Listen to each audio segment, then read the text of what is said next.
Hey, Pastor Steve here. Galatians 6:1. Brethren, if a man be overtaken in a fault, ye which are spiritual, restore such a one in a spirit of meekness, considering yourself, lest you be tempted. And Paul continues here the thought of human relationships under grace.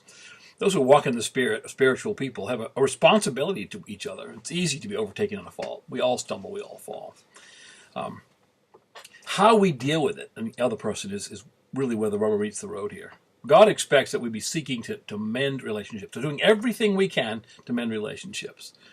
Jesus was really clear about that. In Matthew 5:23 and 24 said, if you're at the altar and you find out your brother has something against you, then leave your gift and go your way and be reconciled to your brother, then go back and worship. So if your brother has a problem with you, then you've hurt him, you've sinned, you offended against him. If you are spiritual, then you will go. Make it your priority before you go to worship. Seek him out. In Matthew 18, it's the other shoe. Moreover, if your brother trespasses against you, okay, the first case you did it against him, he has it against you. Go and tell him his fault between you and him alone. If he listens, you've gained a brother.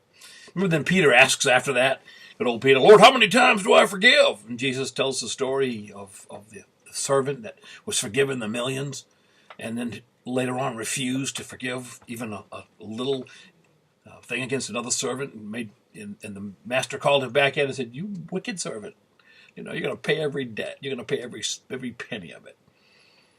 And he says, in the same way, my heavenly Father will do to you if you don't forgive everyone their trespasses. It says, ye which are spiritual, restore. The purpose is to be in good fellowship with others in the body, to do your part, to do the utmost. Romans 12:18 says, live at peace with all men. Do your part.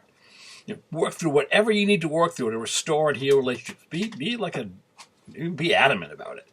The works of the flesh, noted above, fight against that. They are for power, for strife, for variance, that's a good word, which is contention, and emulations, that's fierce indignation, a punitive zeal. That is a work of the flesh. Unforgiveness means we desire to hurt the people who have wounded us. It was like a little boy sitting on the park bench, and he was in agony. And a man walked by and said, what's wrong, son? He said, I'm sitting on a bee. Well, why don't you get up?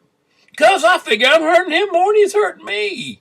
The healing process begins when we get up off the park bench.